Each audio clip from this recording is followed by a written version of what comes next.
Welcome everybody to episode 220 of the Dunmarks podcast, streaming upstream. Happy New Year. And we are the best wrestling podcast in the world. We give you the hard facts and truth about wrestling, unlike the fake ones, Meltzer and LaGreca. Whoa! You lumping LaGreca in there? Oh, it's that time of year. It's the new year. It's that time. I'm calling out everybody and everything in wrestling now. Gentlemen, how are you guys on this blustery day? Dawn said we're talking truth today. Yes, we are. Speaking of truth, 2025. Speaking of truth, what's the deal there, Santa? You about a week and a half? What? A week too late? Week and a half late? Well, three things. Merry Christmas to the Eastern Orthodox who are on Tuesday. And the Santa hat is very, very warm, and my room is very, very cold. And the third reason is, I just want to wear a Santa hat. If nobody don't like it, you can lick my balls. This guy. No red shades. Doing this without red shades. Right? Everything else is red, so I absorbed the red shades into me, so it's just a part of me now. Oh, you're like Vision now. You just turn red. This guy took Chris's 2024 heel gimmick and said, "You know what? Hold my beer. I'm in 2025, and it's guns a-blazing. So you better keep up this energy for 52 weeks. I know that much." I was PG heel apparently. Donald's like TV 14 heel over there. He's raw on Netflix. He's like, you know what? I'm off USA. I'm on Netflix now. Coming in. Come on. Unbelievable. I never told anybody to lick nothing. Pause. Look, Jay hasn't said one word yet. We're 4 minutes. How you guys on this? One word. Yeah. So how you guys on this cold day in Pittsburgh? Happy it's cold. Happy it's snowing. Happy I ain't got to be nowhere. Yeah. I'm not happy. Nobody glow over there. Yeah. Definitely got the Could be. They look outside and saw everything covered in white, and that people, his attitude immediately perked up. He immediately perked up. He went from 6 to midnight. Everything's white. Oh boy. Great. Could be out there walking the dog, skipping down the street. Yeah, but we at it. The vortex that is the 2-week period of Christmas and New Year's is finally ended. It gets weirder and stranger every single year that passes, I swear. And depending on when it falls, like because it was like Tuesday, Wednesday deal, it just like completely threw everything off. I worked before, I worked after, I didn't work. It was just so celebrated a birthday in there. It celebrated a birthday in there. Had a drink or two. Nothing crazy, just nice, chill, relax. Time. So thanks for everybody that reached out, wished happy birthday. Thanks for those that stopped over and tipped the glass with your boy. But yeah, man, we're here 2025 off to a hot start. I know we'll get into it. We got year-end awards right there, Captain, my captain. Everybody else does theirs before the end of the year. We do ours at the beginning of the year because, that's how we do. Some different categories. Yeah, some different categories in which you typically see because, again, that's what we do. We don't conform to nobody on this podcast, okay? Taquan's not on yet. Conformity. Yeah, big word. 2025. Big word. Boom. Yeah. January 6th is Monday. Let's do this.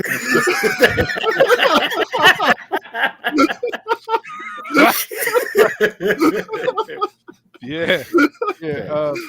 Taquan's not here, but his New Year delivered his shirt. So, Taquan, you're welcome. Thanks for playing along. Finally got it. I got the delivery stamp in the email, so you can't say you ain't get that shit either. Okay. I hope you got in the wrong size. I ordered him the right size. Well, listen, he gave me the size about a year ago, so a lot of stuff can happen in a year. Chris is down damn near 100 pounds in a year. Like, there's a lot of size differences that can take place. But Taquan, you're welcome from Black Santa Claus. I was late. That's why I was so late. That's why I was so late. Yep. But Jason was supposed to deliver it. Yeah. So man, we're here back at it. Where are we Mhm. going? What are we doing? Let's get into it. I'm ready. Yes. Let's go.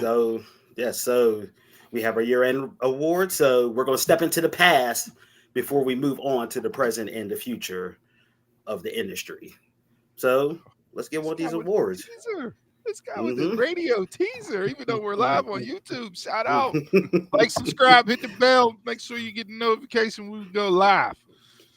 Mhm. All right, so let's get into these awards. So we're gonna start with best entrance of the year. This is one of the ones that we do differ from everybody else because we're not the same. So best entrance, Chris. Do you want to start it off? All right, I'll kick it off. Best entrance of the year for me goes to Joe Hendry's debut on NXT. When that camera and that crowd was shaking for that debut, nothing else delivered like that for me in 2024. Okay. Okay.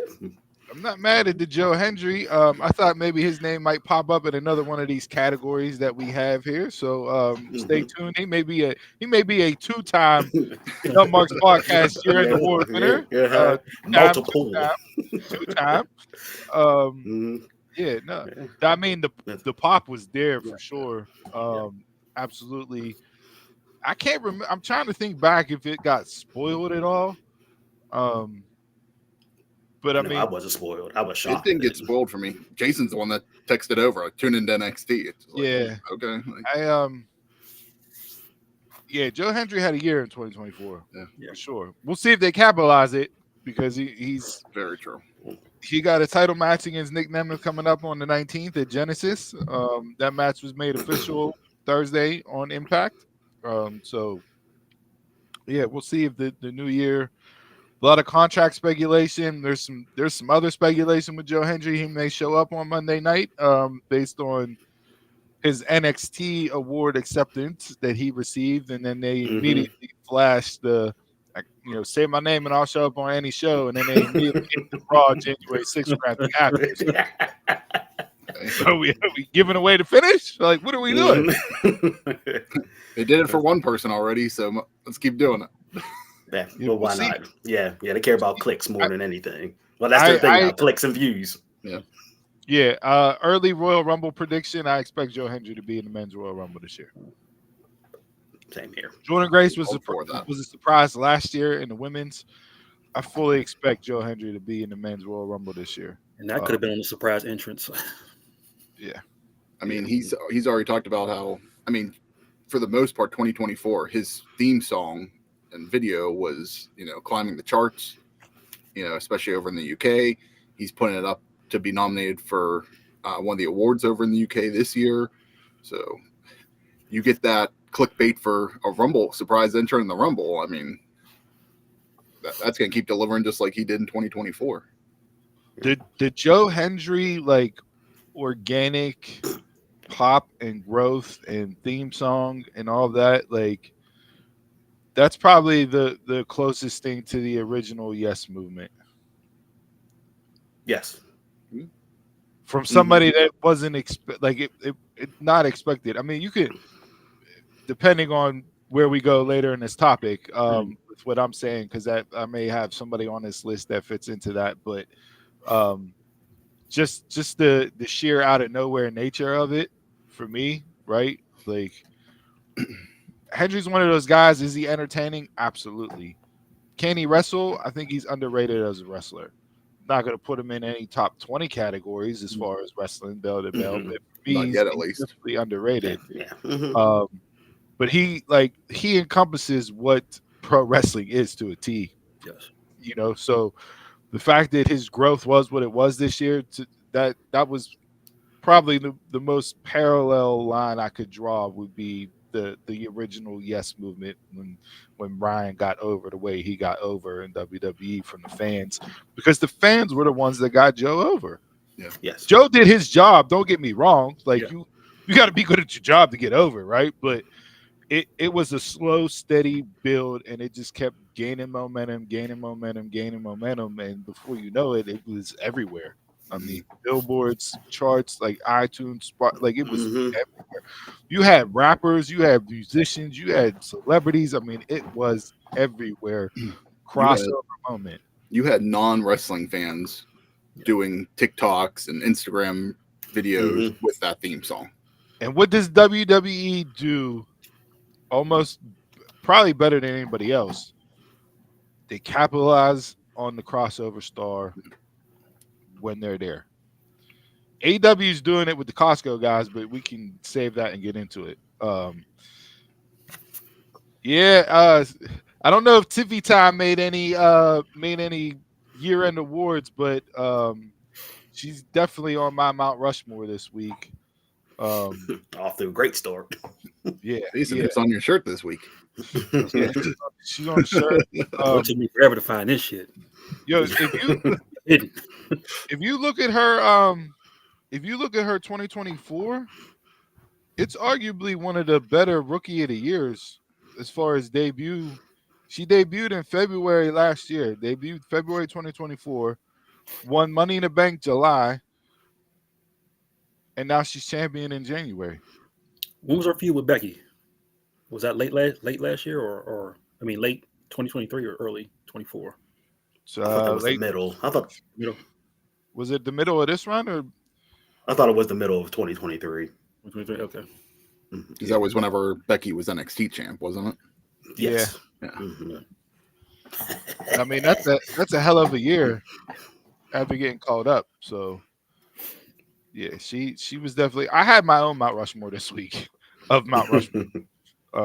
Tiffany being up there for sure with that, and the way they led into it, I thought Nia and Naomi had a banger of a match.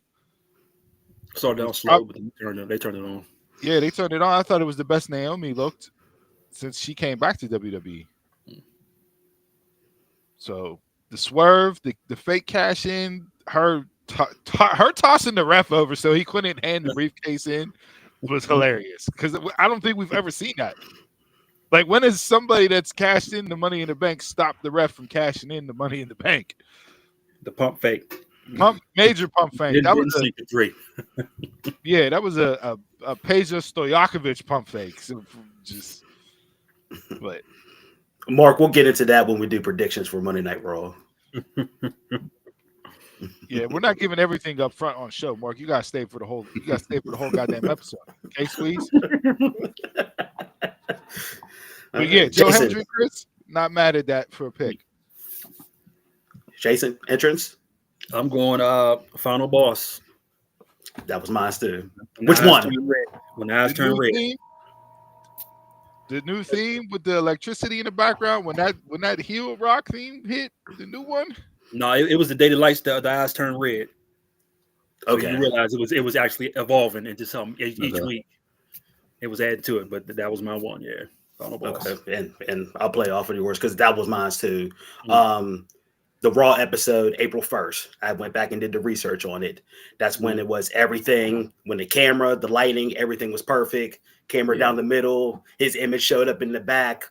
The Final Boss. All that stuff. That 15 minutes, the longest you've gone, Squeeze. That's the longest you've gone. 15 minutes. What you talking about? 15 minutes and Gonzo. You Iron Man challenge over there at 15 minutes. Did I give you enough for the view and I'm out? Yeah, but whatever. His music switched to the heel music. That was on the 15th. Then on March 15th, then on March 22nd is when he added the Final Boss to it. But then on April 1st, that was the perfected entrance of everything. So that is who has built up a theme song? The Rock. Yeah, that's what I'm saying. Like different entrance. I remember that. Yeah, it was like every week it was something there. It was perfect. So what happens this week? Does he give you something different?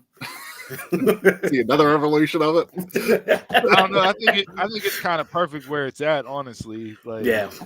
I wouldn't change anything about it. But yeah, I could see why. I mean,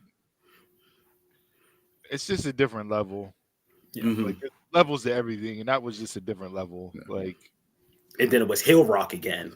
Right. It wasn't People's Champ Rock. It was Hill Rock. Love it or hate it, the guy knows what the hell he's doing. I mean, absolutely. And when you think about it, like they've touched on this a couple times, but like for him to be as highly regarded as he is and thought of as one of the GOATs, his run was not that long.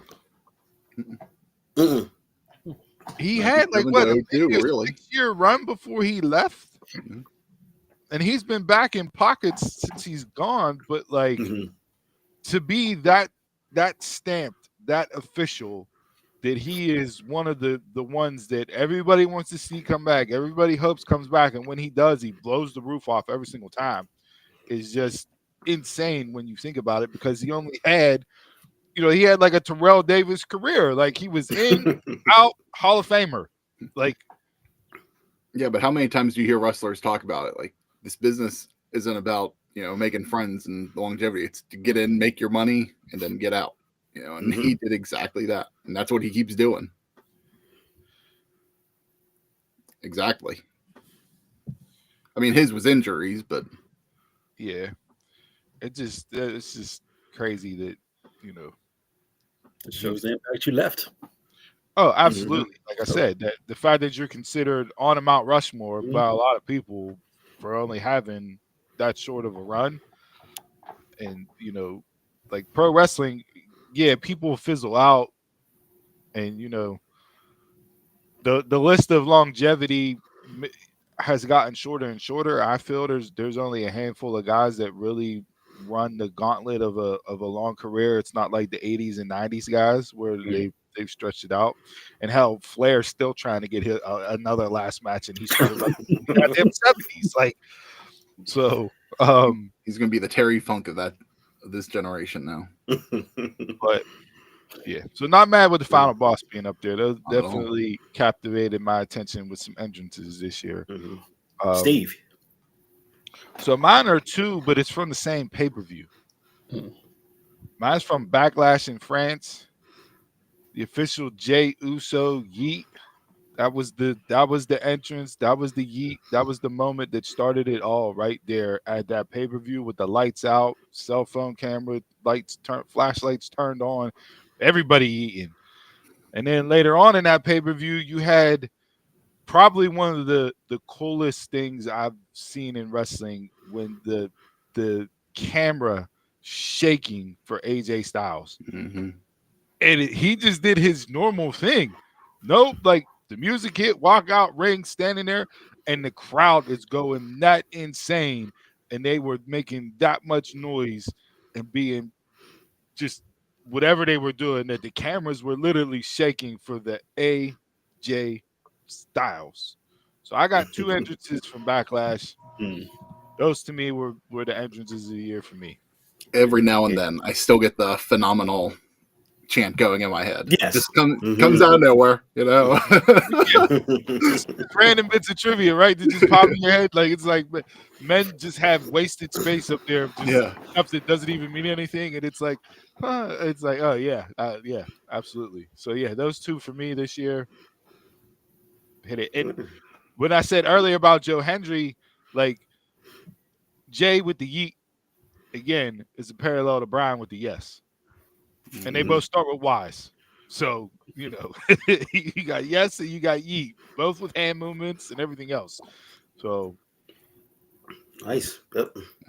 I don't mean to jump the gun here on you, Don, but because Steve's talking about it, that was my moment. It was the France crowd. Okay, I was about to say moment of moment of the year is next. Yeah, there you go, Chris. It's like that. I wasn't even. I can single out like the AJ and the Yeet, but the crowd was hot. That was just like Backlash the year before in Puerto Rico. That crowd delivered. Yeah, I don't know. Listen, international crowds in general this year were insane. We had a lot of good ones. We could have ran that as a category in and of itself, right? Yes, for loudest or rowdiest best fan base. You could have just plugged in all those international PLEs and you would have had a topic right there in and of itself. I agree with you, Chris. I think they stood out the most, and they definitely doubled up on that Puerto Rico crowd. So I don't know where Backlash is this year, if it's international or not. They haven't said yet, so I They think got it's a standard to is live that up to. Toronto this year. Toronto's got Elimination Chamber, Okay. so they haven't announced Backlash yet. But Don't they this year? they're doing that tour building up to Mania, in Europe. Mhm. So I don't know if they're going to head back over international or. And it's funny you said that because they also released the U.S. dates for the build up to on the road to WrestleMania this week. So there's going to be a lot of back and forth. They and building that- this up. Yeah, we'll see how they handle that. But yeah, moment of the year to have that crowd be Definitely there the crowd. on that show, I can't hate on that at all. Jason? To me, I'm going Taker at WrestleMania. I have never seen so many people send me stuff that don't watch wrestling. Send me the Undertaker's like just people reacting to the gong. And I've watched people online get into wrestling because they wanted to see what all the hype was about this moment. See, and that's crazy that you say that because at the time, everybody was hating on it because it wasn't the Gladiator and Stone Cold. Yes. Mm-hmm. I mean, either way you win, but still that. But it made perfect sense with Taker. Yeah. We broke that down at the time with Mania. We talked about that in the Mania, recap show that we did of night 2 with Go back and watch it on YouTube. There you go. Go ahead into the archives with the passing of the torch and the whole everything else. Right? I'm telling you, hey, different year. So angry talking about it. God, look, he put on a Santa hat, and we got Ginger Spice up there today, boy. He out there ready to go. I'm telling you, go back and watch it now. Yeah. So, Jason, that was one that I considered for moment too. Was the whole segment, the whole like WrestleMania 40 like the whole callback 7-minute run-in of Yeah. John Cena, The Rock, Taker, like that whole completely dusty overbooked finish to that match. But it worked. Every single aspect of that worked. Right? For being like for WrestleMania 40, like I get it why they did it, and it was enjoyable for long-term fans. Yeah, it's insane. Absolutely insane. Not mad at that either. Steve? Mine's gonna be Sting's retirement match. Okay.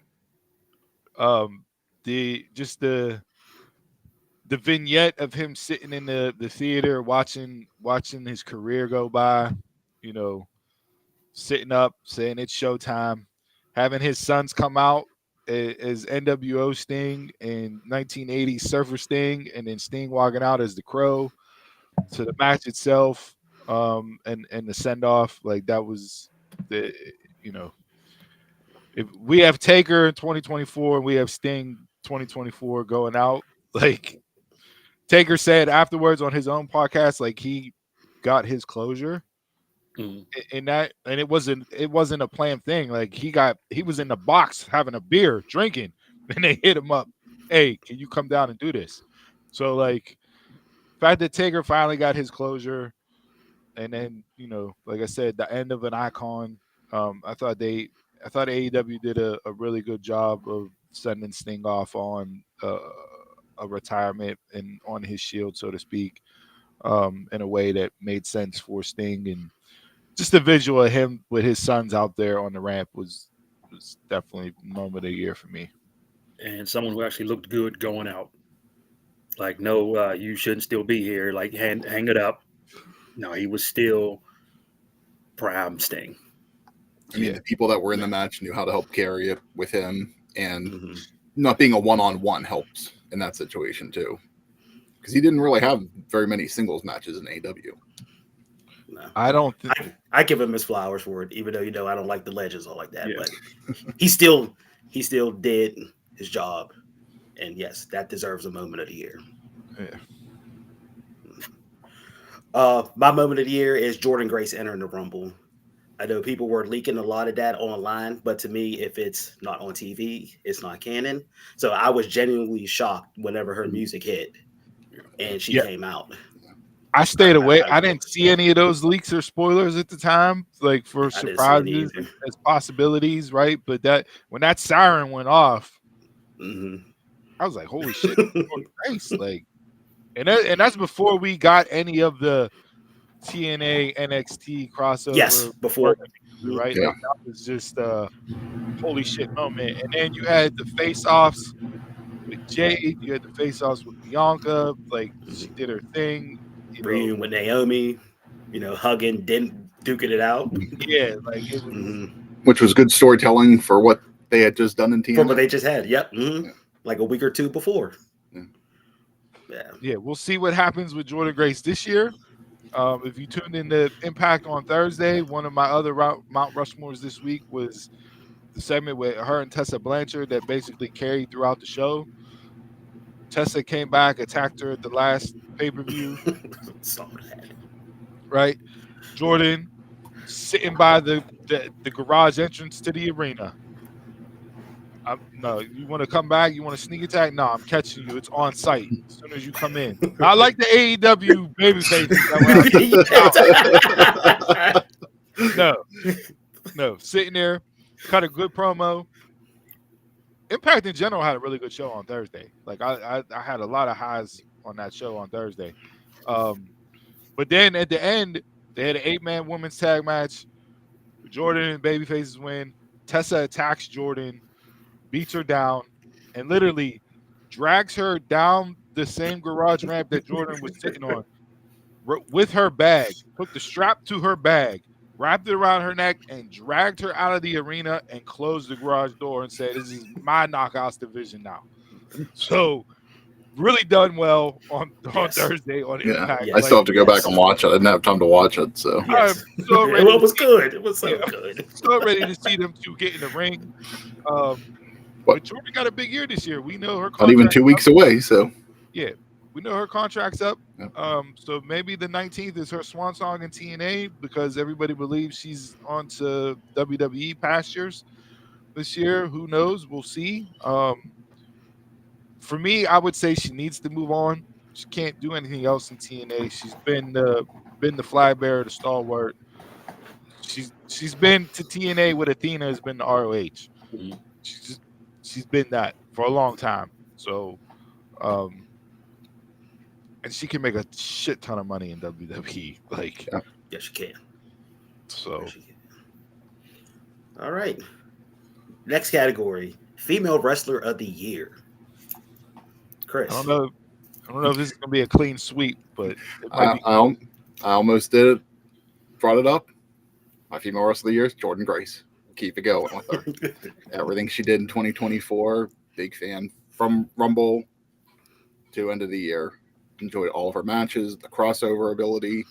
Steve, you said she can make a ton of money in WWE because she has that crossover ability right now. She has that look. She has that following.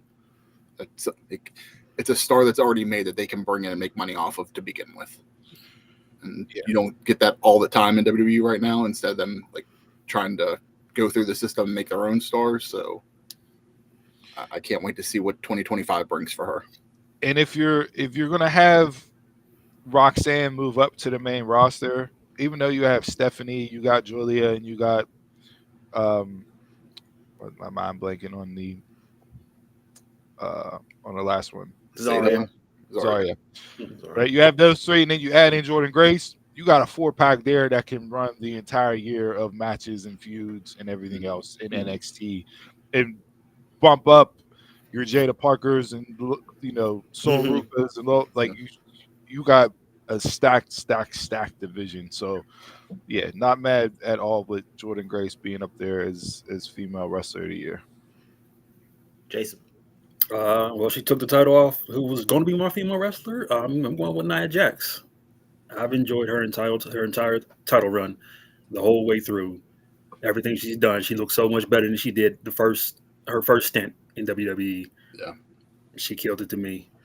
And the bump she's been taking, other than that hard Corona, she's been. She's put her work in. Yeah, I was a Nia fan before, so yeah. That one surprised me. I was not expecting Nia to be up there. I mean, was it a year-long run? No, and our criteria is January to December. We don't calendar year. Yeah, we don't do the bullshit. The Observer and the PWI and everything else does. She came in dominant and she left out dominant.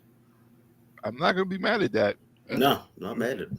And she has a story set up ready to go. And the fact that, you know, she got cashed in on and took a KOD from Bianca. Yeah, a couple stories right And there. 50 moonsault. Really? Yeah. Yeah. So I Mhm. mean, You could easily be setting her up for her Mania story right now. Yes. Yeah, not Yeah. bad. yeah. That'll be surprising, but not bad at all. Steve?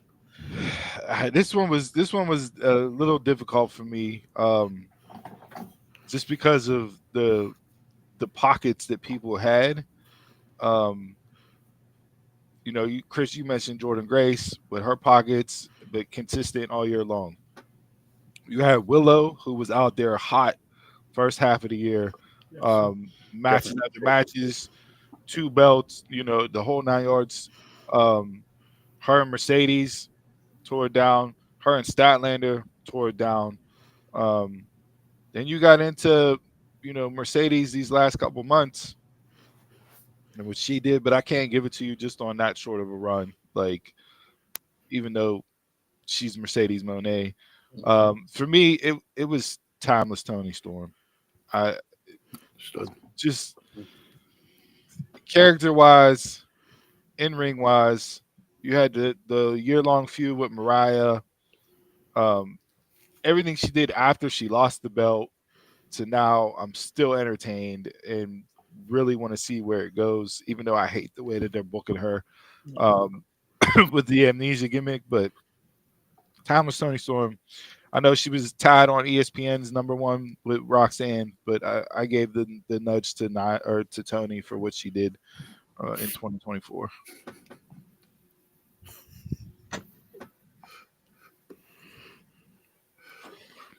Hey, listen, I'm not mad at that. We're not going to promote that, but at the same time, like, Sean is booker, promoter, whatever you talent scout of the year, whatever hey, you want to call there's it. a couple people that have been showing clips of a certain wrestler in Mexico that if we're looking at globes, Sean should have already made a call and flew that person first class, because Then I follow a page and they be like, "Oh, this person signed with the WWE," and it's like, "Oh, I see why. I see why." yeah. Speaking On that NIL deal. sidebar real quick, I saw a rumor that because Sean got brought up with the honorable mention for the Globes, I saw a rumor that D'Amore signed on to run NXT and be I the saw booker that for rumor too. NXT, and Sean's gonna go up and do SmackDown with it being 3 hours. Be interesting. I saw it in, I think, 1 spot, maybe 2 spots, but nothing else has come out since I saw it. Yeah. And nowhere else has confirmed it. So I don't know if it's true, if it's not true, but we were That relationship with talking TNA. Yeah. we were talking He's the one about that told us, so we were talking about last week with Maple Leaf Pro and them being able to go up and do what they want to do in Canada and everything else. I don't know if D'Amore would take that job in NXT. I wouldn't be mad if he did, because to me, D'Amore is really great at what he does. what would that do to Maple Leaf? Would that just make them null and void already, or? Well, we have this WWE ID and this whole NXT Evolve that came out this week. I was going to bring that up. Yeah. Running by Gabe Sapolsky. So, like, do we get back to maybe having some independence being tied into WWE, and Maple Leaf Pro would then be a part of the ID gimmick that they're running? But yeah, interesting rumor that I saw based on, you know, Manny 123 down there with the honorable mention to Shawn Michaels and the Globes. Nice. My female wrestler of the year is Roxanne Perez. As you guys know, I've been touting her the whole year since her heel turn. She had, since she won the title, she had 7 title defenses. She puts on great matches. As of right now, I think that she's the best in that promotion, women's wrestler right now. It's sad to see her go, but I know that she's not going to win the title and she's about to get bumped up. But she's my go-to for women's wrestling down to NXT. She delivered. For me, she was off to a really shaky start with the heel turn. Like, I wasn't enjoying it at all, wasn't. Yeah, he was. It was off for me. I'm like, I don't know. She's not going to be able to do this. Like, I can't see it. But she definitely found it for sure. And kudos to her for continuing to work at her craft and get better on the mic. I don't know where her ceiling is on the main roster because when you look at some of the talent around her and everything else, and she's 5 foot, and like I don't know where she ends up, but she's won a championship in every promotion she's been in at a very young age.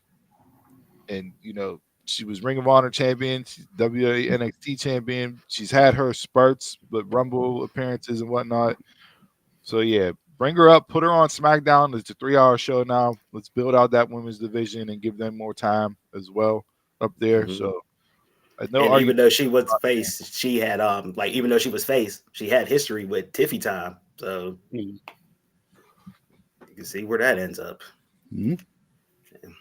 But yeah, I'm all for that. Right. Chris, male wrestler of the year.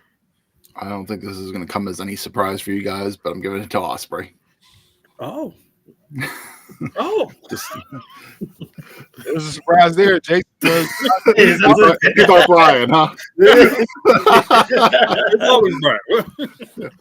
No, I mean he was up there, but if he would have been done, maybe I would have given it to him just for that. But with him saying he's hoping to come back, so we'll save that one. But Ospreay delivered start to finish. Start out, New Japan, TNA, then moved into AEW. I know it's not his thing, but banger after banger after banger. I think he ended the year with 15 5-star matches, including 2 5-star matches at World's End. The Fletcher was a 5-star, and him and Okada was a 5 3/4. Him and Fletcher, that was my Mount Rushmore. Was that match? Didn't necessarily need the blood for the match. I'm okay with blood in matches, but didn't feel like it was actually needed. Even more so, just for that, I guess, to make him how strong he going to be for that Okada match. But yeah, that opened up the show, kicked it off. That's how you do it. And really enjoyed it last week. Yeah, that was. So when we broke down World's End last week, we were giving matches of the night, and I had Mercedes and Stat, and it was really a toss up between her and then her and Stat and Okada or Ospreay and Kyle, like you said, start off the pay-per-view. But I mean, I get the Meltzer 5-star ratings thing is just, and Meltzer didn't give Mercedes and Stat 5 stars. What did he give them? 4 3/4. Then his argument is, it's basically 5 stars. Yeah, come on, bro. Like if you're not giving that women's match 5 stars, and it's just what's up, DJ? But you gave other 5 stars, like What did he give their first match? Do you know? 4.5, maybe. Okay. But yeah, I just 15 5-star matches a year. Would expect. And a lot of those were matches of the year contenders, which I'm sure we'll get into after we run through this category. So yeah, Ospreay being men's wrestler of the year, even though he didn't win a major title. He didn't need it. But that's what I'm saying. Yeah. He put out that body of work this year that he didn't win a major singles title and was still wrestler of the year for you. So it's not about the title as always. It's just how you deliver in the ring. Not going to hate on Ospreay for that. Jason. On Drew McIntyre. The man changed his whole gimmick, became a heel on social media, hit you on every front, in ring, outer ring, on the mic. He killed it and carried 2 feuds with people on the shelf. Drew McIntyre. Yeah, you guys both had my 1s and 2s that I was debating all week long as far as who's going to be my male wrestler of the year for everything that you guys said for both of them, right? Mm-hmm. So honestly, I could not pick one or the other legitimately. Like I enjoy both of them, so I flipped the coin. I went with the old coin. So I flipped the coin. Okay, Two-Face, what happened? It landed on heads, and that meant Will Ospreay's my wrestler of the year. I couldn't. They were both legitimately both for everything that you guys said, and Drew's still off. I hated how they used him last night. That could have been on my mush of the week because it's like, what are you doing? But those two for me stood out amongst a very good crop this year of potential wrestlers of the year. But Ospreay won in a coin flip. My male wrestler of the year is Swerve. I mean, became a household name this year. Became champion. His feud with Hangman, even though it was from the previous year, just continued. Very, very good. I mean, all of his matches were great. Defended the title 4 times before losing to Danielson. I mean, whole household name now. So it doesn't matter what happens to him. Either he heel or face, the fans love him. No matter what. Yeah. He definitely broke through. Yeah. He definitely broke through this past year. Anytime you hand out toilet paper to the crowd and they TP somebody, you're going to be high on my list because that was hilarious. ECW vibes right there. That was hilarious. But the fact that Ricochet got his lick back on Wednesday, now I'm interested. Now I'm invested. We'll talk about that. All right, final category. Match of the year. Chris. All right. It happened last January and enjoyed it all the way through the year. Ospreay Alexander 2 on TNA Impact. Oh. My match of the year. Oh, I thought you were going to go Ospreay Omega from the Tokyo Dome. Yeah. That kicked off the year. I thought you were going to go Danielson Okada. It was the match that was one of the ones that kicked off the year, kicked off TNA Impact, and just over-delivered for me. And it was hard to live up to that. I mean, Ospreay had some amazing matches in 2024, and I might be able to pick some other ones and generally other matches for the year. But the reason why my B didn't take over for it, I was debating between Cody and Roman at WrestleMania. But because it was more the moment of the ending and Cody overcoming the story, I still enjoyed the match, but the match overall for Ospreay and Alexander delivered more. Oh, we got that was Jason's female wrestler of the year. Nia Jax losing her title is the mush of the week for DJ. Yeah, I can see that. Having a mush and a best booking sequence in the same sentence. DJ could have turned off SmackDown right after that, and he would have been happy. Right. Jason, match of the year. I'm gonna show the women some love. So it was a toss up between a match on SmackDown between Bianca and Io Sky or Willow and Statlander, and Statlander and Willow edged out. That match was just that was the moment of the show for me. Despite the little split on the thumbtacks, could have been moment of the year too. So yeah, an AEW match for Jason for the year. Yeah.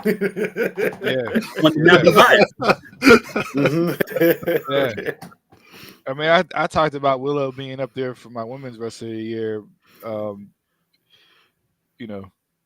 We have one more after this. But yeah, she's definitely that match. It's crazy, right? Like Statlander had that with her, and then the last two with Mercedes, and both her and Willow, both the matches were good. So she put on 4 bangers with 2 different women, and it's like, what are you doing? Through a ridiculous heel babyface turn, that made no sense, and she still just goes out there and crushes it in the ring, time and time again. So it's like, just imagine if he didn't get hurt. He'd be in the stratosphere right now. Steve, so match of the year. Match of the year for me. I'm this again. A lot of tough choices for me. I thoroughly enjoyed Takeshita and Mike Bailey from Maple Leaf Pro. Chris, you brought up Ospreay and Alexander. You know how high I'm on Alexander. Ospreay and Omega to kick off the year was just an instant classic. Jay, you brought up some of the women's matches already, but for me, one that I thoroughly enjoyed and it won TNA's match of the year, Jordan Grace and Masha Slamovich. Bound for Glory. Yeah. Those two together, like we talk about the big meaty men slapping meat, and that I make jokes on all the time. And just, but those two together, every single time they're in the ring, they deliver on believability more than just about any two people out there, as far as the physicality that they bring with each other. And they went at it for a really, really long time, back and forth. Jordan was already over. Masha went over, and yeah, just tremendous stuff there. So I got Slamovich and Grace for my match of the year. Nice. With that, 2 for TNA. And my best match of the year, as you know, I only watch AEW and WWE, but it comes outside for that. And Steve mentioned it. Takeshita and Mike Bailey. That is my match of the year. 2 young rising stars put a smile on my face that night. Yeah. And what's crazy is Takeshita went back to back and did the same thing with Alexander the next night. Like, insane. Yes. So the first event in Maple Leaf Pro Wrestling, those 2 main evented it, and the match was just grounded, aerial assaults. It was so good, and it had a thing that all the other matches, like Ospreay and them had, they actually sold stuff. That's why Ospreay and a lot of his matches didn't get any consideration from me, because the no selling this year was ridiculous in matches. But Bailey and Takeshita just kept it grounded, and it was different. It felt good. I know. I'm really interested seeing where Bailey ends up in 2025. All signs point to him going to AEW. I don't know if I really want to see him end up there, but I don't know either. New Japan might be a better full-time fit for him. I feel, given his style and his gimmick in that, I think he could do really good things in New Japan. But again, he's another guy, because he not only did he have that match with Takeshita, but another one on my short list was him and Mustafa Ali. Yeah. And like, it's like, all right, you see him in those types of matches and you're like, this dude's amazing. Mm-hmm. But at the same time, it's like, where's his ceiling? Mm-hmm. Like, he's another guy that is just flat out great in the ring and can pretty much throw down with anybody and have a very high quality match. But does that make you a star? Does that make you a top guy? Does that make you a main eventer? I don't know if he has that ceiling on him. He doesn't have a gimmick yet either. It's like, he's a great wrestler, but like, if he can figure out a gimmick to really bring people in and buy into him a little bit more, that could be what really changes the game for him in 2025. Mm-hmm. We have done heel of the year and babyface of the year. That didn't make the list this year as far as categories go. What was yours, DJ? Maybe next year. Mm-hmm. And then we got one more, right? I thought that was it. Yeah, that was the 5. What was it? Is the other one for the future? No, no. Yeah, the future is just the streaming stuff. Yeah, that was it. It was just 5. Man, we left off feud of the year. We didn't do breakout. We didn't do breakout star of the year. Like, all right. Well, let's get into some quick hits for 2025. What do you got? Who you got for breakout star of the year 2025? When we come this time 2026, and we're running through the list of awards again. Who's your breakout star 2025 that can fit in one of these categories that we talked about? That would be. I got one name that immediately jumps off the page, and it's Jacob Fatu. Look, if he gets Solo over, a Solo chance. Yes. Crowd chanting Solo? Yeah. You're a heel. You're a heel. And it's not even a solo. It's just Yeah. Rey Mysterio's heel of the year. Well, it's because he's a Dom? deadbeat dad. He's a deadbeat dad.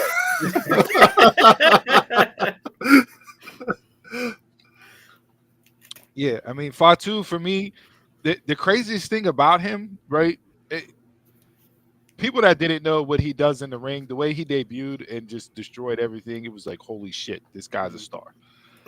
But the thing that has captivated me the most by him, it doesn't matter who they place in front of him, every single stare off that he has is like, I want to see it. The crowd wants it. Yes. I want to see it. He even had that reaction with him and Braun Strowman. And it's Braun Strowman. Because dude's just a Because people beast, want to see and I him get feel like he can beat the annihilated. shit out of anybody. And you had him and Strowman. You had him and Braun Breaker with that face off on Raw was just if they didn't pencil that in as a future WrestleMania main event, I don't know what they're doing. We'll be getting into that soon, Taquan. We will be getting into that soon. Wesley, Paul last night, his hype, like his promo and like hype, like putting over the new bloodline did a lot, just to tell you why you should buy into them. Yeah, he's not even welcomed in any of the American prisons. I was like, that's hilarious. But yeah, for me, Jacob Fatu 2025 breakout star of the year. give me Zarya. I would say Vakir, but they still have that language barrier to break down. Yeah. And without having like a Funaki, or was it Funaki that she was with? Funaki was with Julia. Oh, Julia, yeah. Without having a translator, it'd be a tougher road. Give me Ethan Page on the main roster. I think he has all the tools to be the perfect heel for the main roster. Give me like how Bobby Roode was down in the NXT. Maybe he could just smile back. That's right. Sean is literally running NXT by booking his career again. Yeah, that's all he's doing. That's all he's doing, literally. Give me Alexander, depending on where he ends up. I want 2025 to be the year that everybody talks about him, not just in TNA. Yeah, I mean, I've been touting and waving the Alexander flag on this show for 3 years. About 3 years. And yeah, he's another guy that I think AEW doesn't make sense. No. Because they won't know what to do with him. Exactly. He will totally get lost in that. It's WWE or New Japan for me with Alexander. Hey, Alpha Team has a spot.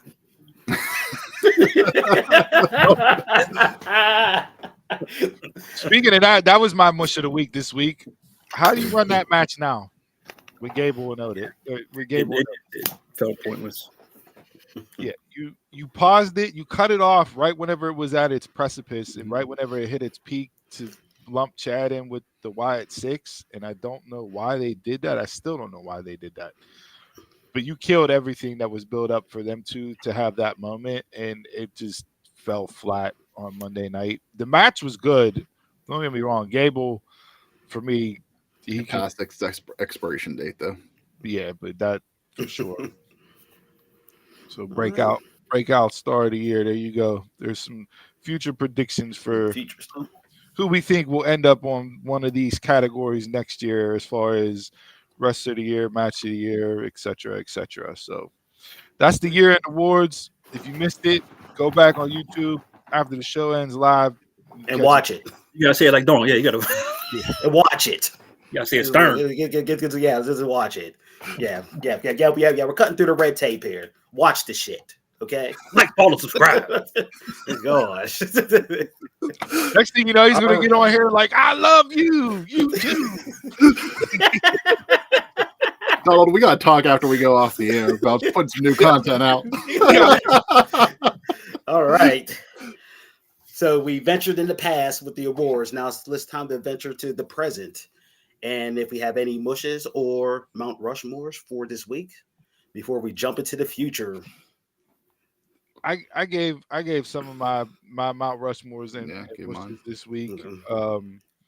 As far as that goes, so trying to think if there's anything that I may have left I off. can start real quick. Go ahead. Yeah, I can start. My Mount Rushmore is Ricochet. The man got a new gimmick. He got a new character. He just saying flip floppy shit, this and that.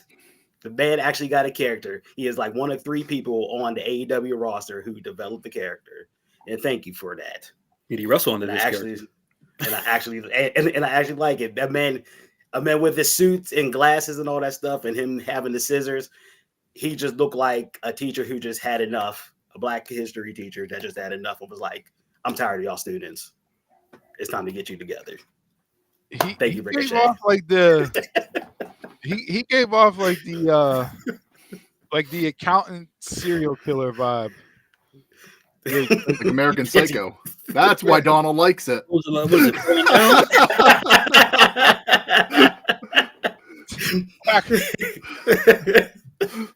The man that charisma forgotten. Yeah, no, just him sitting there in the blood and everything. I like it, and he just need that laugh. A minute just came out with the laugh, and it would have been perfect character. Yeah, I gave Ricochet was number 3 on my own Mount Rushmore this week. I already talked about my other 2 to get his lick back this week finally after being made to look like a dunce with the Hurt Syndicate. That getting toilet papered in the middle of the ring by Swerve. He took his pie in the face moment and turned it around. Here's what I like. And Chris, Donald, you brought up Swerve, right, for your male wrestler of the year. Mm-hmm. Here's what I like about Swerve, and you've seen it with everybody that's wrestled him.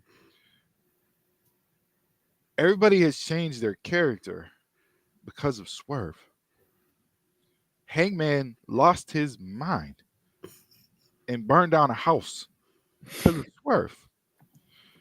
Ricochet took a pair of gold sheared scissors to the man's forehead, bloodied him up in a white dress shirt, used the chair. When has Ricochet ever used a chair? And it's completely opposite of where he was because of Swerve.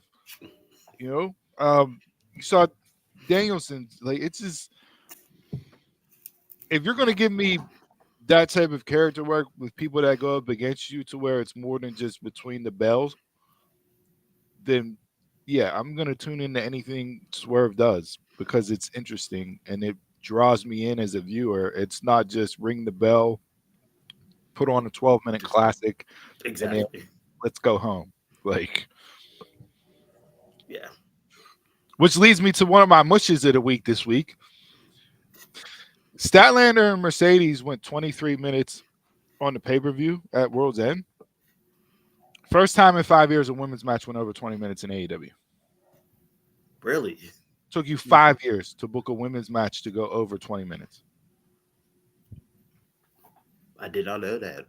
Wow. How? Wonder how long. I don't know how long Britt Thunder Rosa was then. Britt and Thunder was on. They were on Dynamite for St. Patrick's show TV time match. Less than 20 minutes. But that's just nuts. Interesting. Given some of the women's matchups that they've had, yeah, that's the first one to break the 20-minute mark. And Willow and Statlander, what Jason brought up, like, I'm surprised that didn't go any serious distance either.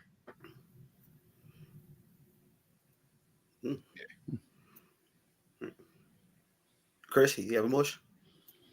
I did. So I had a 1A and 1B, but my 1B really isn't a mush. It's just something I want to talk about. But the mush was, so WWE debuted on Netflix this week. It's going to, the content. The content. Their Legends and Superstars profiles on there are like 2 to 5 minutes. That's not Netflix content. That's YouTube content. Yeah. Like, I was expecting like biography or something like that, like, or things that they had done in the past. Like, no, you get a Wikipedia profile, and then they end the show. Like I was like the Paul Heyman one was his Hall of Fame video.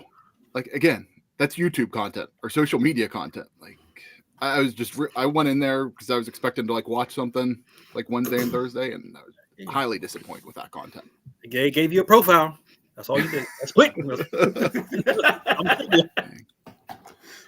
Yeah, I know we're jumping back and forth between stuff here, but my last Mount Rushmore this week was Punk and Seth promo on Raw. They killed it. They did. They did. I thought we were going to cover that a little bit. If you talk about blurring the lines, which everybody knows that's where wrestling is in its sweetest spot, is when you blur the lines between work and shoot. Those two went out there, regardless of how they truly feel about each other. Those lines were blurred. You couldn't tell what was real, what was scripted, and they went at it back and forth and have me completely sold on this match coming up on Monday. Am I mad that they're doing it on Monday? Yes. For as good as it is, for as big as it is, for as much as we wanted to see it since Punk came back at Survivor Series, the fact that you're doing it on Monday Night Raw on January 6th, just because it's the debut on Netflix, that's the type of build-up feud. I wanted this in March. This is Mania. April. Yeah, this is Mania. Not December for January 6th. Yeah. I like Yeah, for you to know how wait till we actually get into the prediction. But yeah, those Jason. killed My Mount Rushmore is I'm gonna go with the women's intercontinental championship matches, both of them. I know Lyra and Iro got the "This is awesome" chant, but Dakota and Zoe Stark deserved it too because those two matches they tore the house down. Yeah, it's interesting that you see the SmackDown, the U.S. women's was like decided beforehand, right? Like we saw the bracket, Chelsea Green, let's put it on her, let's go, right? Like, and what she's done, her coming out just dressed in the American flag last night was hilarious. And Corey Graves said that she's now a nationalized citizen because stood up the title. Tremendous stuff. But the Intercontinental title, it's like when you saw the bracket, it's like, oh, are you gonna give me the same gimmick and put it on Natty? Because she's been there the longest. She would have got the "You Deserve It." Yeah. It would have been a lifetime achievement award, et cetera, right? But they booked this in a way that I have no idea who's going to win it, and they're strapping a rocket, I think, to Lyra and putting it on her. Although I would not be mad with Dakota winning at all. Why aren't we doing this on Monday, the final? Like if we want the new championship, that there's want to build it and make it time, and yeah. Yeah. But yeah, no, Jay, those were both matches were really entertaining, and it also reminded people how good Zoe Stark can be. Yes, and that was the best I've seen Dakota in a long time since before injury. Got to be the workhorse title for the women. So, my mush is SmackDown 3 hours. Like I couldn't even. This got spoiled. It got spoiled. I couldn't even stay up. Okay. I 3 times. I woke up, looked on Facebook. First thing I saw was Tiffy holding the belt, and I'm like, I can't even enjoy the moment now. Last night's show was good. It was. Would it have been a great show if it was 2 hours? Yes, I think so. Yes. Absolutely. Right. Great. It's just asking 3 hours from people on a Friday, 8 to 11, is crazy. After being beat down by the week. Yeah. Steve, you brought it up whenever you talked about when you talked about the rumor of SmackDown going 3 hours. If this is just temporary, cool. But if this is the new normal, yeah, and allegedly it's something that's going to be temporary, right? But who knows? They may come back around on it, but like the WWE Raw, I guess, did it more. on USA, like where you got the occasional 3-hour episode instead of week to week for a while. Yeah. Like I'd much rather have that. The Like, specials, yeah. Yeah, like especially WrestleMania season when you need to put a lot in there. Give me like 3-hour episodes from time to time, or the one before SummerSlam or something like that. You know, like look, we don't know how these rosters are going to shake out. There's been names floated out that Netflix absolutely wants on Raw, Roman, Cody, etc. Portal, right? But if you're going to stay 3 hours on SmackDown, Raw, I think Raw's viewership time is going to vary. I don't know if they'll stick to the true 3-hour format because it's Netflix. You can kind of wrap that up like a PLE. You may get 225, you may get 245, like depending, right? But if you're going to stick to 3 hours on SmackDown, I think what I saw last night.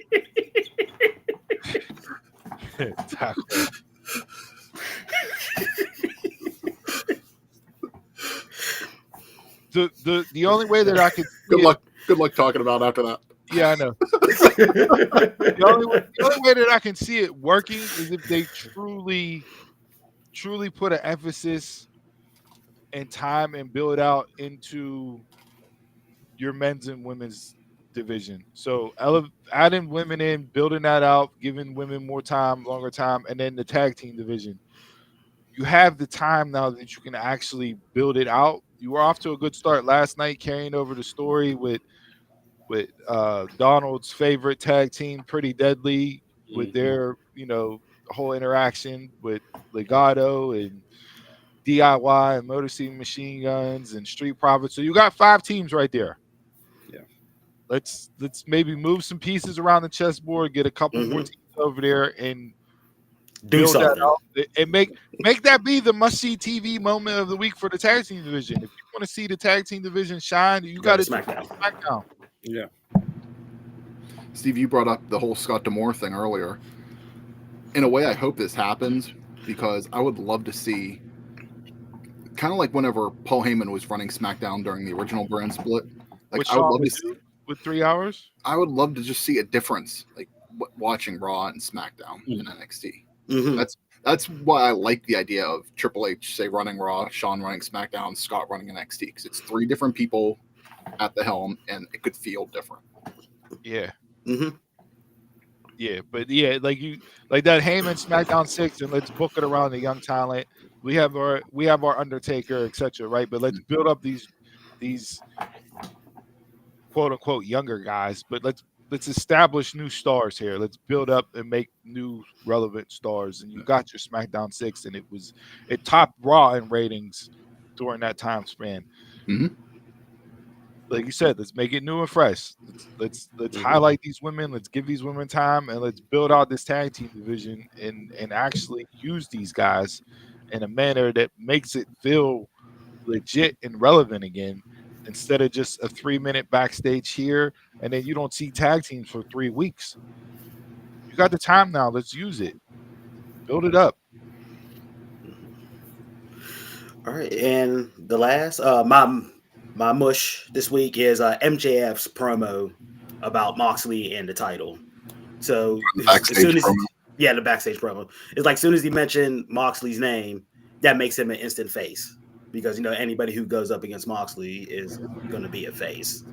So that just ruins MJF's whole shtick, everything. I didn't even need for him to specifically name Moxley. If he just said, "I'm coming for the title in 2025. I don't care who the champion is," that would have been better for me instead of him calling out Moxley. Yeah. And saying that he's this and that, and now I'm a god and all that stuff. It's just like, come on. It's still the same MJF shtick. You're not on the level of the devil. I'm a wrestling god.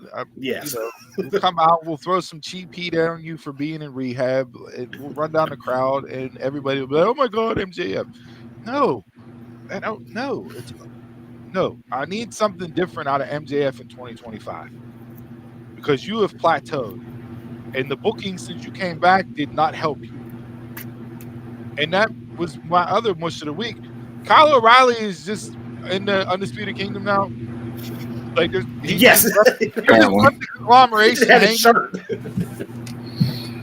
Yeah, just left the conglomeration hanging. No, we're not. Mark Briscoe, Orange Cassidy, those pals that I've been running around with. No, I They need deserve to be left hanging. Nah, come on, man. Like, Well, you he's can't. married to Adam Cole, so it don't matter. That But eventually bro, was going to happen. like AEW got to do a way better job in 2025. Way better job in Yes. 2025. How about not having so many groups so we can actually make sense whenever people go from group to group? But you can't just drop stories. You can't just drop heels Yeah. and make them baby faces with no explanation. I mean, he left them makes as much sense as how the conglomeration formed. Yo, this may be the greatest. Yes, it is. Calling Kyle O'Reilly Memphis Bleak. It is. Like I was texting Chris earlier this week. I was like, AEW showed me nothing. Oh man, we got a streaming service. Like it's a simulcast of the same shit we've been watching. Yeah, that's the other thing I did. did on my wish this week was the fans. Look at the presentation; it's so much better on Max. It's the same show. Thing with the exact same show. I said it on. The only thing that really looked different to me was them being in the small arena makes it look so much better. Well, yeah, and it was set up better. Yeah, the lighting was better. So yeah, everything looked so much for me. Brighter. Yeah, like just being in a smaller space. No, I agree. Like the production was the exact same thing, but just that's why it's proven that, which we talked about, they had to get to that point where they started moving into smaller venues. Mm-hmm. It did. I told Chris for me this week was just, it wasn't a great show. It wasn't a bad show. It was, I didn't hate it, didn't love it. It did. I told Chris too. I was like, when he put lipstick on the pig, what do you call it? It's still a pig. I was like, it don't matter what you do with AEW. You could put it on, simulcast something. You could put on a Super Bowl halftime show. It's still shit. 52 weeks it is. I need this guy to show up every single week. I need this guy to show up. It's still terrible. Yo, for Potter of the Year, Donald is off by a mile right now for Potter of the Year. Can I change my breakout to AEW?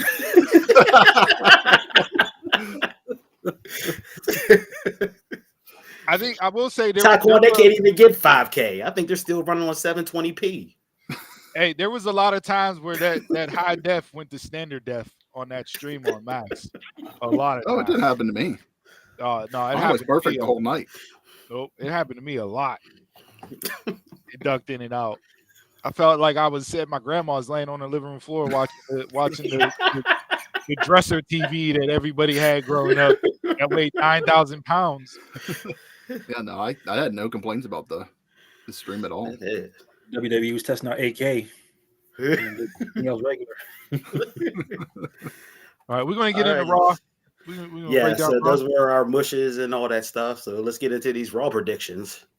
And I got a question for you guys for Raw. Since I wasn't on last week, I wanted to ask you guys. So with it going to Netflix, that's another paywall. Do you think fans are going to follow that paywall? Yes, you have to pay for cable and that stuff that's on TV, but that's another expense. I think there's so many people that already have a Netflix subscription. They're not gonna. It's not gonna be driving subscribers.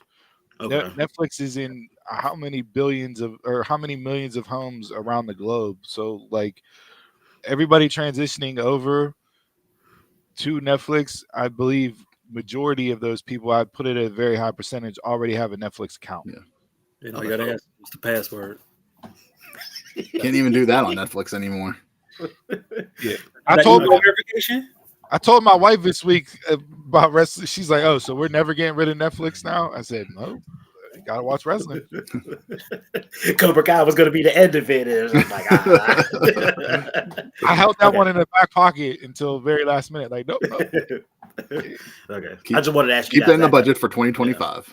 Yeah. I just want to ask you guys that question because it is an extra expense now. So, if you don't have it, it is an extra expense. Mm-hmm. I mean, we've seen it with the NFL. We've seen it look how many millions tuned into Jake Paul. So yeah, I think once if it fully switches over, like no more USA, no more Peacock, then they get the subscribers. Okay. All right, so let's hit up these Raw predictions. But before that, what Jason just said, you head over to Surfshark VPN, subscribe, and then you can get all the content on Netflix. There you go. All right, Donald. Drew McIntyre versus Jey Uso. Drew. I need him to continue the hit list. Yeah. Even though I said, I hated the way they booked him last night coming out with Cody. Like, you're not on my list. Bro, what are you talking about? He helped Roman. Why is he not on the list? Just because you share history with him? Like, that made no sense. I need a clarification for something, not in this match, but on that promo last night. Are they putting the promos on the LED banner, or is that in the arena closed captioning?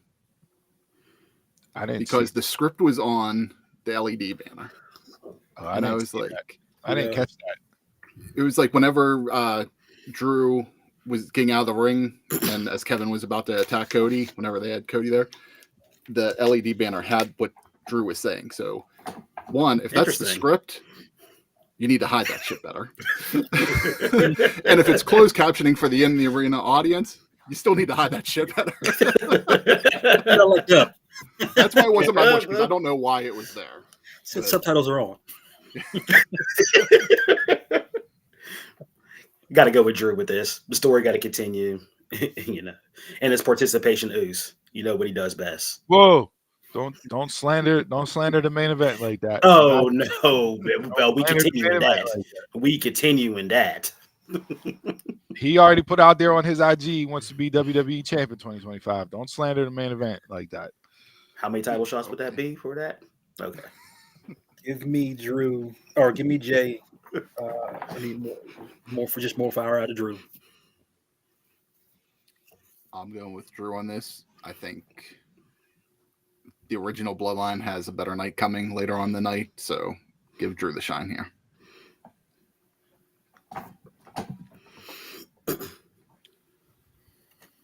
All right, CM Punk versus Seth. Again, I hate that this is happening on Raw. Like, the first time they're going to touch is going to be Raw, really, just because it's the debut on Netflix, the January the premiere. It's all that's about. The new U.S. New Year, is that what we're doing, right? The new day one. Yeah, the new day one, January 6th.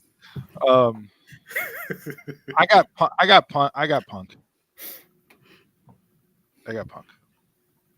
Just because I've seen some of the chatter about where WrestleMania matchups lie, and not that either guy is gonna be hurt by a roster, but I'll go CM Punk. This is my MJF Adam Cole match for WWE. I don't care. What? Nothing. Like, the promo was what it was on Raw. There wasn't anything bad on it, but there's nothing you can tell me that this match should have happened months and months ago. It got delayed because of injuries. He was with Drew for a year-long feud. What you mean happened months and months ago? Are you turning a pro on us? After his injury, after he came back. Like, I don't care about it anymore. Like, it passed its expiration date for this one too, and that's heel Chris coming. Wow, yeah, it is. I can't pick Punk, so Let's turn the podcast to Good and Evil. Just angel wings on. There you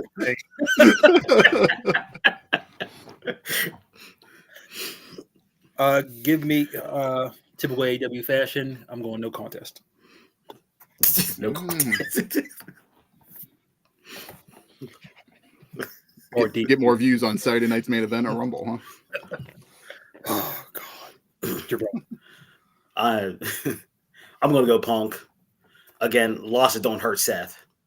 As long as he's in the conversation, losses do not hurt him. And again, like what Steve said, like, I can't believe this is on Raw. This feels like a Hollywood Hogan Goldberg moment.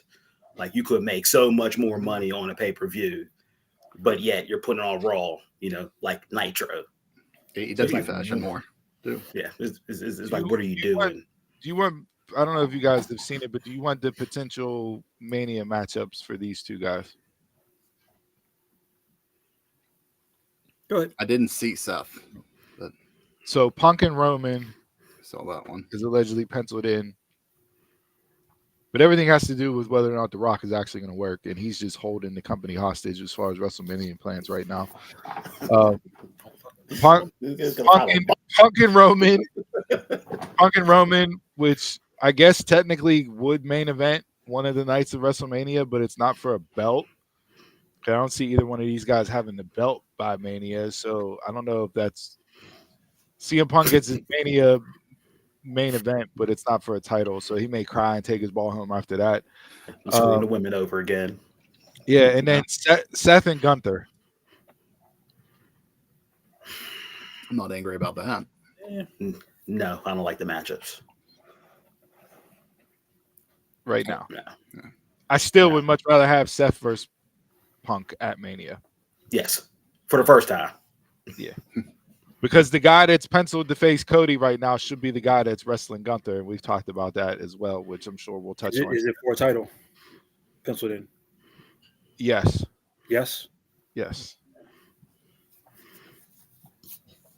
I think Seth's at that spot where he's like Cena, Triple H, where you're just there and you don't need the title. You're just there causing havoc. Nope. Next. I don't like it.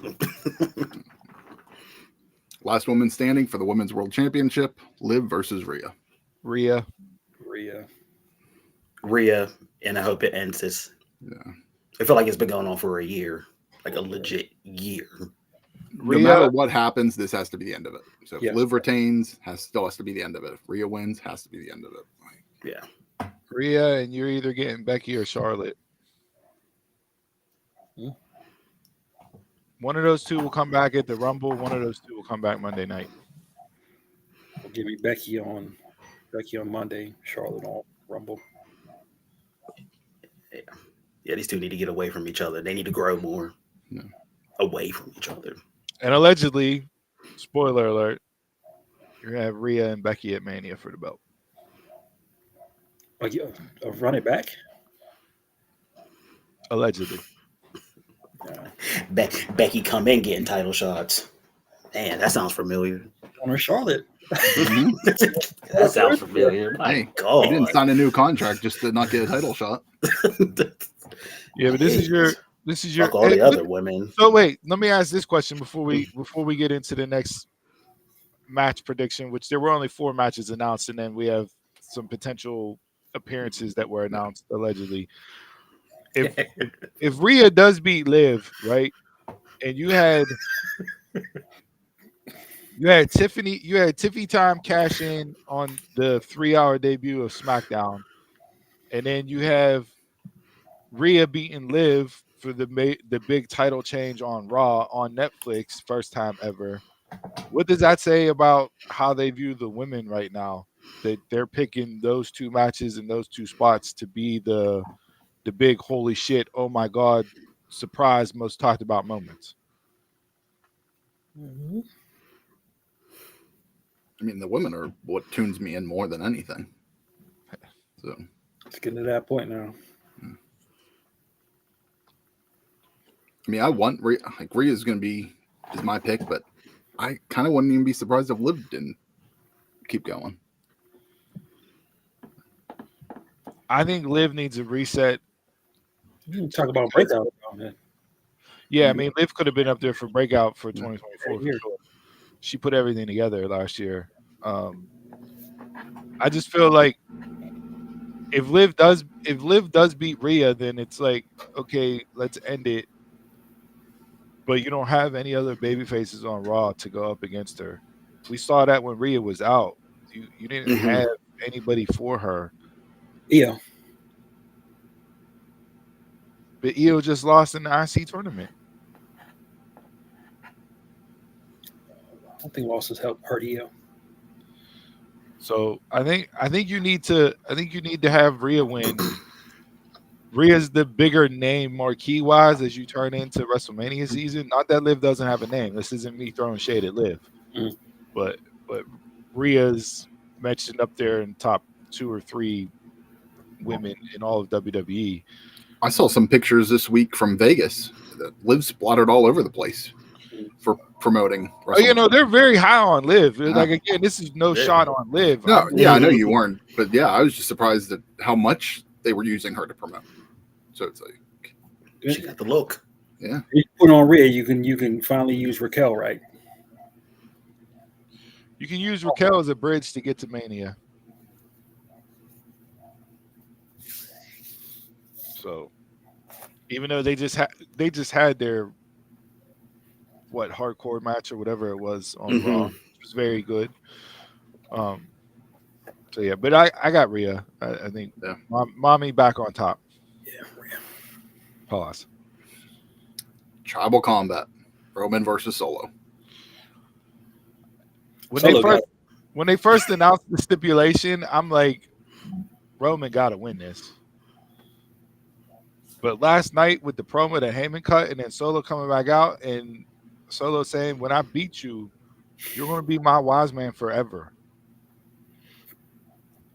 And I got swerved by that because whenever he initially started talking, I need somebody that won't betray my family. I need somebody that loves my family. I need somebody that is non-biased and won't do blah, blah, blah. I thought he was talking about The Rock for the appearance that The Rock is allegedly scheduled for The Rock to be the guy to hold the Uafala and have The Rock cost Roman the match to put the Uafala on Solo. And that would lead to Rock and Roman at Mania. Sounds But like a plan to me. Maybe. Yeah, that's not where they went. And the fact that Heyman may have to be a wise man for Solo after everything again, I don't. That fearful Heyman back again. Scared Heyman. He said, "I'm about 10 seconds away from pissing my pants last night." I'm like, see that like last night, like that's where they put that doubt in you. That's the good thing. Like you don't know where the match is going, but with Solo winning last night, that I see Solo got the win last night, so Roman gets the win on Monday night. You're going old school Vince booking. This is new era. Who's still I'll calling say about shots? the take. So for me, Roman. This is where I have Drew coming out. So he cost Roman. He cost Roman the Uafala just like Roman cost Drew the title, but Solo was the one that cost Drew the title. Solo, yeah. And Drew said that in his promo to Solo. Drew just taking everybody out. Drew's working for the final boss. Pack one. We're not doing that. We're not even near the 7th inning stretch yet.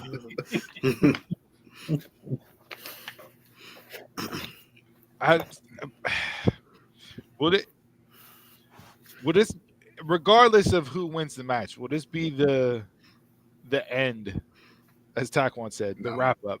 Like, because I still feel like we got to get that Roman Rock. Like you're still going to get that at some point, whether it happens at Mania or another time. I feel like you're still going to get that. It's a good storyline, but for me, it's getting tiring.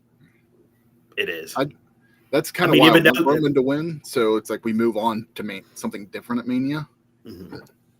It's like even though they added pieces like with Solo's bloodline, you know, and Tama Tonga and all of them coming in, it's still the same storyline. Yeah. We'll see. I mean, I don't know. Look, I don't know how you have Roman Reigns lose on your debut episode of Netflix on January 6th. That would be just a tragedy. However, Roman loses, we riot.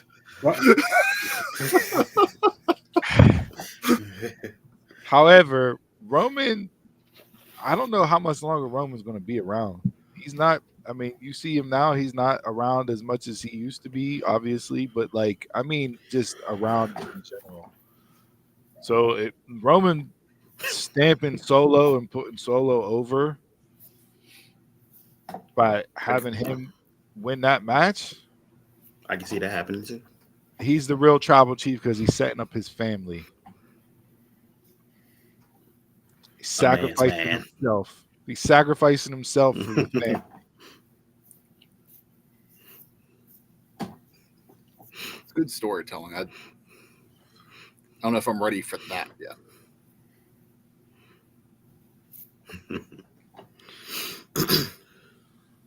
Is this where we get this has popped into my head, and I just thought about this with the breakout star of the year. You brought up Drew. What if Jacob cost Solo? And you have Solo and Jacob at Mania. And you built If to that that. if that happens, Jacob was with Roman the whole time. Because Roman outsmarted Jacob, or Roman outsmarted Solo. It'd be an interesting swerve. if that happens, man, you'll hit her biggest pop ever. Hey, they're on Netflix now, so it could be "fuck you, Solo." I was going to ask you who's going to be the first one to cuss because at work they were asking that question. The Rock. Yeah. You don't fuck with the final boss. You went over the Dead now off. Yeah, I said that Triple H is going to come out and do his little thing like he normally does on big events, and The Rock is going to be like, no, fuck that. I'm the final boss. And cut Hunter off. I sit on the board, not you. There's ways that they can go with this main event. Yeah. So It's the unknown of it that makes it a good story to watch. And you know what else makes Monday night even better? We get Michael Cole and Pat McAfee back in the booth. I was going to say, his name is John Cena. But The Rock and Cena are allegedly supposed to appear. Oh, Cena's been advertised, yeah. The Rock Yeah, might he do got his via new stuff. video. They just may Via play satellite. Via satellite. Via satellite. via satellite. I hate that as a Like old kid. times. Like old times. Via The Rock's Instagram page. We'll debut The Rock on Netflix. How tremendous would that be if he just cuts an Instagram promo and that's what they run in the arena? You want heel Rock. That's heel Rock. All right. Match of the Any night. Seth and Punk. Seth Punk. Yeah. So far. Roman Solo. Oh. Should we get into NXT? Real quick, Huh? yeah. Oh, okay. Yeah. Just real quick. Got 5 quick matches here. GG, Something will happen Shotzi, to Tatum versus Fatal Influence. Hey, get Shotzi out of there. Bro, I didn't She even. almost broke her neck. I didn't see it, but I didn't even want to watch it after you sent that text. You sent the text over, and I looked at Chris and I said, Shotzi almost died again. I'm not turning on. I've been saying damn near the entire time this podcast has been on air. I cannot watch a Shotzi match because every single time I think she's gonna die in the ring. Man, Please that looks stay bad too. Please stay within the ropes. Do not go outside. Do not dive. Don't even pick your leg up to climb between the middle and the turbo. Just roll underneath the bottom rope. You're gonna get pure rule match from now on. Give me Fatal Influence. Same. Fatal Influence. Fatal. But I like both factions. Yeah. Mm-hmm. Sudden death rules for NXT Heritage. Lexus versus Charlie. I don't really care about the NXT Heritage Cup. Never have. This story with Lexus and Regal and Dempsey has been okay. I guess I'll go with Lexus to retain. I've enjoyed it on Dempsey. Every like when Noam Dar had it on there, let's get the stuff out of here. I've enjoyed it on Dempsey, but give me Lexus King. I'm with you, Steve. I like the NXT Heritage Cup in UK. Main roster NXT does nothing for me at all. So put it back on Charlie. It does nothing for me. I'm going with Charlie because I don't believe in junior varsity still. All right. Fatal 4-way match to determine the number 1 contender for NXT Women's North American Championship. Cora, Kaylani, Lola, and Stephanie. Cora.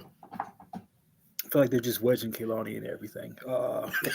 She's good. It just feels like they're just forcing her and everything. Give me Stephanie. I got Stephanie too. Give me 3 for Stephanie.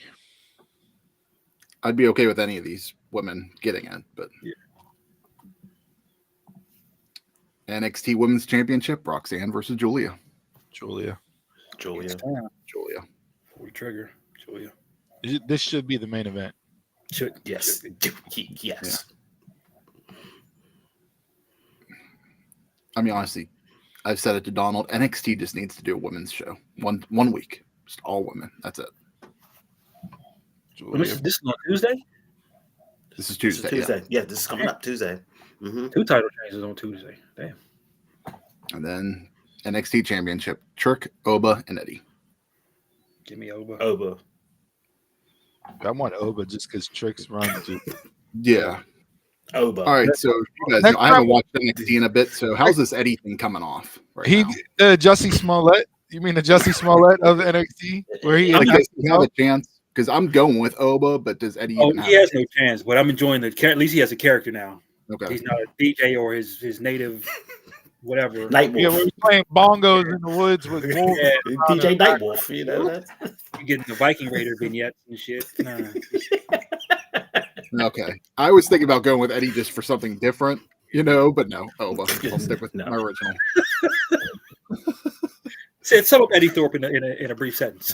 Eddie's taking the pin. There's no. Oh yeah, there's no doubts about that. It's just whether or Oba. not, If Trick retains, I'm stop watching the male division. I Said the male division just the male division. Match of the night for NXT. Julia Roxanne. Julia and Roxanne. give me the women's fatal 4-way. Women are going to steal the show. Oh, of course. Always did. Yeah. I have 2 quick hitters. Go ahead. I got First one. one. It's announced that Royal Rumble 2026 will be in Saudi Arabia. Is it really? Yes.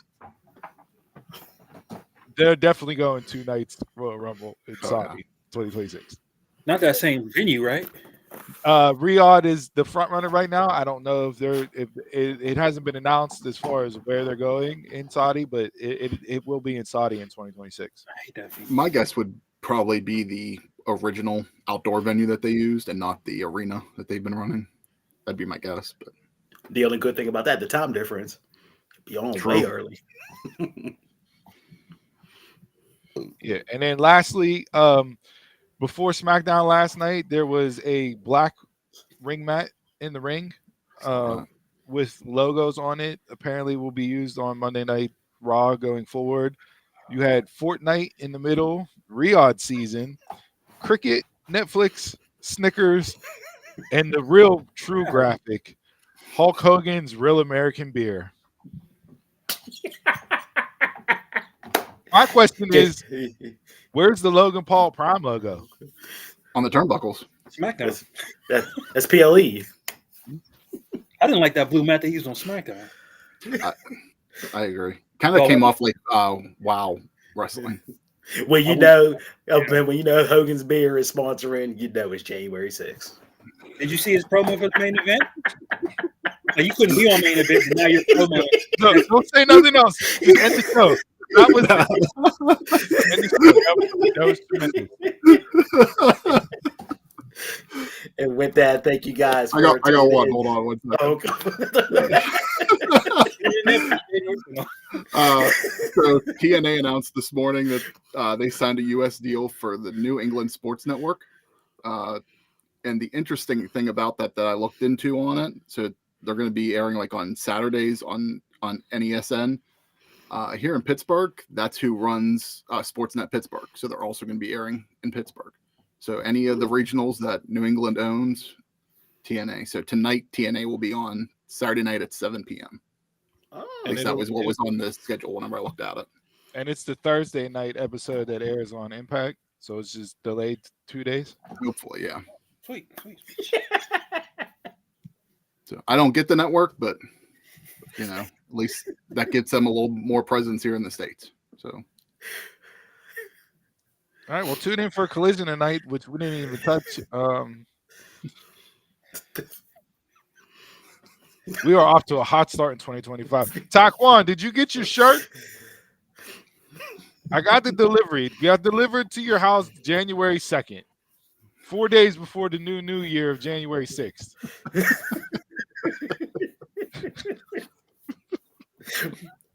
What are we going to do after January 6th? We can't run that gimmick no more. No, we can still run it. You can still run it. Make plans for January 20th, I guess. I don't know. All right, all social media. If you tuned in on Rumble today, hey. All right. Thank you guys for listening and watching episode 220 of the Dumb Marks Podcast. Streaming upstream. Greatest sponsored line for the show ever. With the grippy socks. Which one did you give him? The one with our faces on it, the logo. He gave the blue chew. That's what he gave him. Yeah. The blue chew as a thank you. Follow us at all of our social media accounts at Dumb Mark Pod. Spotify, like us. ProWrestlingTees.com/DumbMarksPod for merch. And that is about it. And for the quote of the week, is for all my pessimists out there, it's not a new year. It's just another day. Until next week. Bye-bye.